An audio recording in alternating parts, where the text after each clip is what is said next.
Assalamualaikum warahmatullahi wabarakatuh. Perkenalkan, nama saya Tia Kartika Sari. Di sini saya akan mempresentasikan tugas untuk mata kuliah akuntansi keuangan lanjutan untuk memenuhi penilaian UAS dengan judul Perhitungan tentang menyusun laporan keuangan konsolidasi terkait pembelian obligasi perusahaan induk oleh perusahaan anak.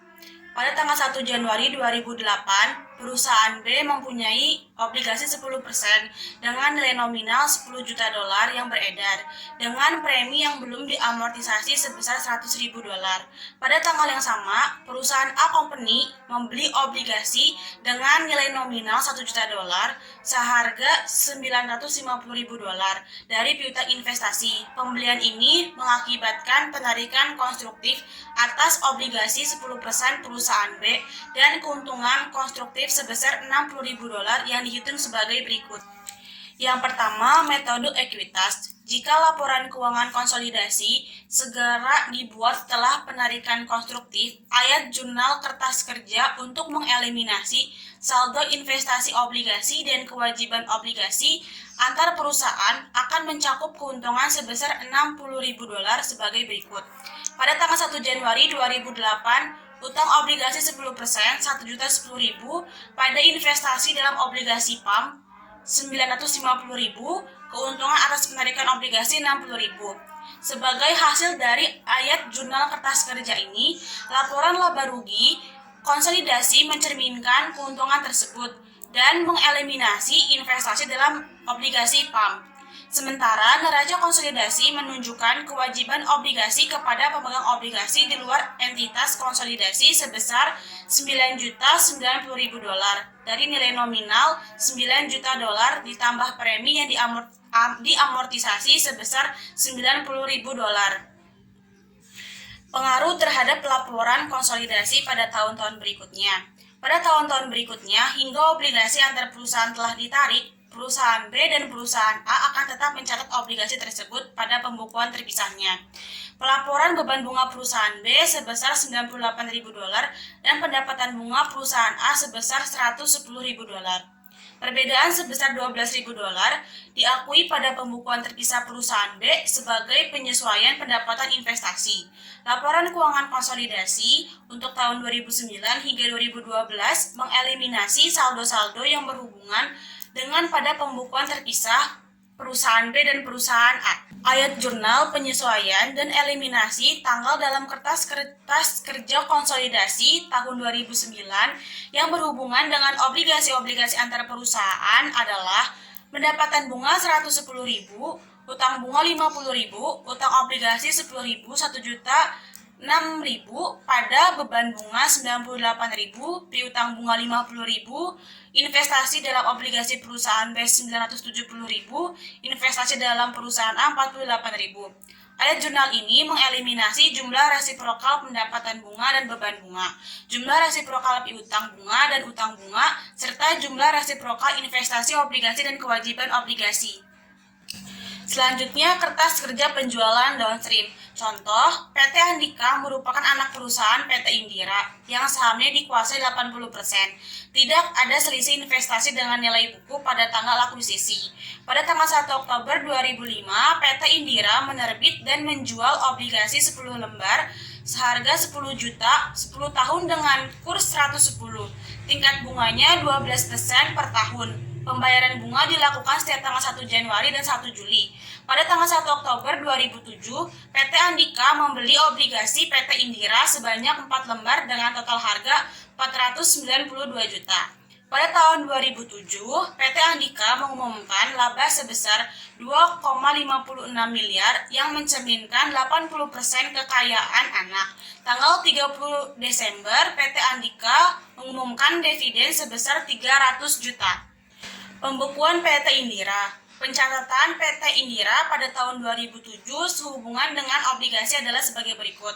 Pada tanggal 1 bulan 7, bunga semester 1 6% dikali 1 miliar dengan jurnal beban bunga pada kas sebesar 60 juta. Selanjutnya pada tanggal 31 bulan 12, pencatatan bunga semester 2 dengan jurnal beban bunga pada hutang bunga sebesar 60 juta. Dan pada tanggal 31 bulan 12, amortisasi diskon dengan jurnal premi obligasi pada beban bunga sebesar 10 juta. Beban bunga obligasi PT Indira pada tahun 2007 dengan demikian adalah bunga yang harus dibayar 12% dikali 1 miliar sebesar 120 juta. Amortisasi premi 100 juta dibagi 10 tahun sama dengan 10 juta. Beban bunga tahun 2007 sebesar 110 juta. Sejak tanggal penerbitan obligasi tanggal 1 Oktober 2005 hingga akhir tahun 2007, premi umur obligasi sudah 2 atau 3 bulan, yakni 22.500.000 dari 2 tahun 3 bulan dikali 10 juta per tahun. Sehingga posisi hutang obligasi yang disajikan dalam neraca per 31 Desember 2007 adalah sebagai berikut. Nilai nominalnya 1 miliar, premi awal itu 100 juta, amortisasinya 2 tahun 3 bulan dikali 10 juta sama dengan 22.500.000 dari pengurang hasil 100 juta dikurangi 22.500.000 hasilnya 77.500.000. Nilai buku per 1 Oktober 2007 nya itu 1.077.500.000. Pembekuan PT Andika. Pembelian obligasi PT Indira oleh PT Andika menyebabkan timbulnya akan investasi dalam obligasi pada neraca PT Andika pada tanggal 1 2007. Selisih sebesar 92 juta harus diamortisasi selama sisa umur obligasi yakni 8 tahun. PT Andika membeli obligasi 2 tahun dari tanggal penerbitan. Dengan amortisasi ini mengurangi pendapatan bunga PT Andika setiap tahun sebesar 11.500.000 pendapatan. Bunga 1 tahun yang diperoleh PT Andika adalah penerimaan bunga 12% dikali 400 juta sebesar 48 juta. Penyesuaian untuk menurunkan nilai investasinya itu sebesar 11.500.000 dan pendapatan bunga 1 tahunnya itu sebesar 36.500.000. PT Andika membeli obligasi PT Indira per tanggal 1 Oktober 2007 sehingga hak PT Andika atas pendapatan bunga tahun 2007 hanya 3 bulan terhitung sejak tanggal 1 Oktober. Jadi pendapatan bunga yang tercantum dalam laporan keuangan PT Andika tahun 2007 adalah 9.125.000 itu dari 3 dibagi 12 dikali 36.500. Pencatatan PT Andika sehubungan dengan investasi dalam obligasinya adalah sebagai berikut. Pada tanggal 1 bulan 10 perolehan obligasinya jurnalnya yaitu investasi dalam obligasi pada kas sebesar 492 juta. Dan selanjutnya pada tanggal 3 bulan 12 pencatatan piutang bunga 3 bulan yaitu dengan jurnal piutang bunga 3 dibagi 12 dikali 12% dikali 11,5 juta. Pada pendapatan bunganya sebesar 12 juta. Selanjutnya yang terakhir pada tanggal 3 bulan 12 amortisasi nilai investasi 3 bulannya dengan jurnal pendapatan bunga 3 dibagi 12 dikali 11,5 juta pada investasi dalam obligasi sebesar 2.875.000. Penyesuaian nilai investasi dalam obligasinya yaitu 3 dibagi 12 dikali 11.500 untuk periode tahun 2007 menyebabkan nilai investasi dalam obligasi yang dimiliki PT Andika turun sehingga investasi dalam obligasi per 31 Desember 2007 menjadi investasi 1 Oktober 2007-nya sebesar 492 juta. Penyesuaian nilai investasinya 3 dibagi 12 dikali 11,5 juta sebesar 2.875.000 dan investasi dalam obligasinya pada tanggal 31 Desember 2007 yaitu sebesar 489.125.000. Selanjutnya, perhitungan tentang menyusun laporan keuangan konsolidasi terkait pembelian obligasi perusahaan anak oleh perusahaan induk. Akuisisi obligasi perusahaan induk. Perusahaan anak menerbitkan obligasi, kemudian obligasi yang beredar dibeli oleh perusahaan induk melalui pasar obligasi. Contohnya, PT Anak adalah perusahaan anak yang dimiliki 80% oleh PT Induk. PT Anak menjual obligasi kepada publik dengan nilai nominal sebesar 1 juta, berbunga 10% dengan jangka waktu 10 tahun, pada nilai nominalnya pada tanggal 2 Januari 2016. 1 tahun kemudian, pada tanggal 31 Desember 2016, PT Induk membeli obligasi tersebut sebesar Rp100.000 dengan harga beli Rp104.500 melalui pasar obligasi. Jurnal yang harus disusun, yang pertama, PT Induk menyesuaikan laba investasi dan akun investasi per 31 Desember 2016 untuk mencatat kerugian konstruktif karena untuk menarik kembali obligasi sebesar 100.000. PT Induk membayar lebih besar sebesar 104.500, namun tidak diakui seluruhnya karena yang menjadi kewajiban, hak atau keuntungan atau kerugian PT Anak hanya sebesar proporsi kepemilikan PT Induk di PT Anak, yakni 80%, sehingga kerugian konstruktif yang diakui PT Induk hanya sebesar 4.500 dikali 80% sebesar 3.600 dengan jurnal laba dari PT Anak pada investasi pada anak sebesar 3.600. Selanjutnya, mencatat kerugian dan mengeliminasi jumlah resiprokal investasi dan kewajiban obligasi dengan jurnal, yaitu kerugian atas penarikan konstruktif obligasi 3.600, utang obligasi 100.000 pada investasi dalam obligasi 103.600. Selanjutnya, obligasi perusahaan anak dibeli oleh perusahaan induk. Dalam ilustrasi bagian ini, bahwa perusahaan anak adalah perusahaan afiliasi penerbit dan penarikan konstruktif obligasi, mengakibatkan kerugian bagi entitas konsolidasi. Pro Corporation memiliki 90%, saham biasa berhak suara Sky Corporation. Kepemilikan Pro pada Sky tersebut dibeli beberapa tahun yang lalu pada nilai bukunya seharga $9.225.000. Modal Sky adalah $10 juta dan laba ditahannya adalah $250.000 pada tanggal akuisisi. Obligasi perusahaan anak dibeli oleh perusahaan induk menggunakan metode ekuitas. Sky melaporkan laba bersih sebesar $750.000 pada tahun 2007 dan Pro menghitung labanya dari Sky sebesar $450.000 sebagai berikut.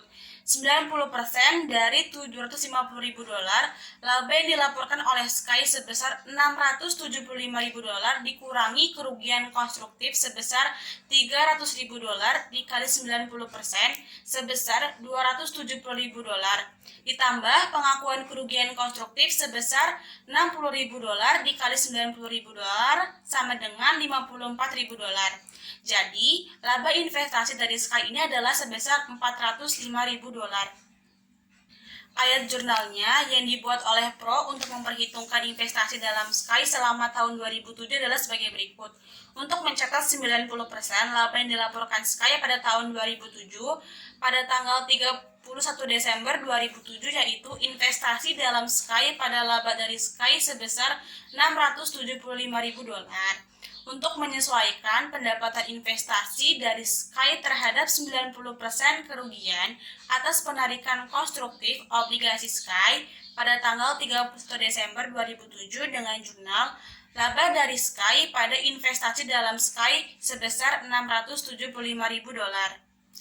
Lanjutan ayat jurnal. Untuk menyesuaikan laba investasi dari Sky 90% dari $60.000, pengakuan bagian per bagian kerugian konstruktif atas obligasi Sky selama tahun 2007 pada tahun-tahun di masa depan hingga jatuh tempo, obligasi Pro menghitung laba dari Sky dengan menambahkan $54.000 setiap tahunnya ke bagian Pro atas laba yang dilaporkan oleh Sky.